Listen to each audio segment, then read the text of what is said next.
किया था, जो वहाँ बहनें खड़ी थी, उससे मैंने वादा किया था कि मैं जहाँ रास्ते में रुकूंगा, ताज़ियत के लिए जा रहा हूँ, वहाँ मैं मीडिया के जरिए के इलेक्ट्रिक से और हुकाम से हाथ जोड़कर दरख्वास्त करूँगा कि यार ये जुल्म बंद है। जहांगीर रोड के ऊपर मेरी बहनें रोड के ऊपर आई थी, मैंने उनसे प्रॉमिस किया था कि मैं मुतालबा करूँगा। मैं फिर मुतालबा कर रहा हूँ कि 5 दिन से वहाँ लाइट और पानी नहीं है, खुदा के वास्ते वहाँ की बिजली आप बहाल कर दीजिए। कल मैं जहांगीर रोड अपने साथियों को भेज कर मालूम करूँगा कि वहाँ लाइट आई या नहीं आई। उसके बाद फिर अगर हम भी उस एहतजाज में शरीक हो जाएं तो कोई और रंग ना दे। मैं आप तमाम लोगों को बस ये गुजारिश करना चाहूँगा कि किसी चीज़ को ये ना समझा जाए कि हम किसी कौमियत के खिलाफ हैं या हम खुदा न खास्ता इन मामलात को जो है वो सियासी तौर पर कोई एक्सप्लॉइट कर रहे हैं सिचुएशन को। देखिए बार बार ये कह देना कि हादसात और ये इंतज़ामी मामला है। आज मैं सिर्फ इतना कहूँगा कि ये इंतज़ामी नहीं, इंसानी मामला है और आफाक अहमद और लार्जर कौमी मूवमेंट इस इंसानी मामले के ऊपर खामोशी इख्तियार नहीं करेगी। इसलिए कि ये मेरा शहर है, मेरे लोग हैं, यहाँ जब मरेंगे तो आफाक नहीं आएंगे। मैं इंशाल्लाह कल मीडिया से बात करूँगा। अपने साथियों से बात करने के बाद हमने उगला की मीटिंग तश्कील की है इस सारे मामला के ऊपर। इंशाल्लाह कल मैं मुकम्मल हिकमत अमली और जो पार्टी का आइंदा का लाया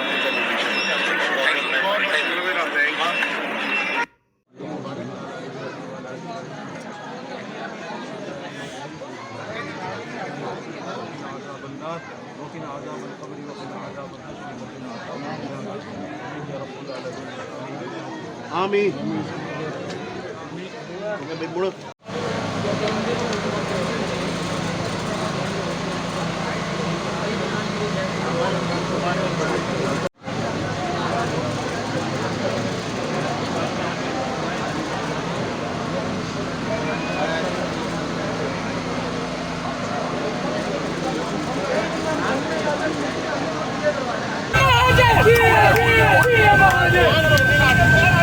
मास्क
सियासी पॉइंट को सब्सक्राइब कीजिए और लाइक कीजिए और घंटी बजाना ना भूलिए ताकि आपको हमारी नई वीडियोस का नोटिफिकेशन मिलता रहे।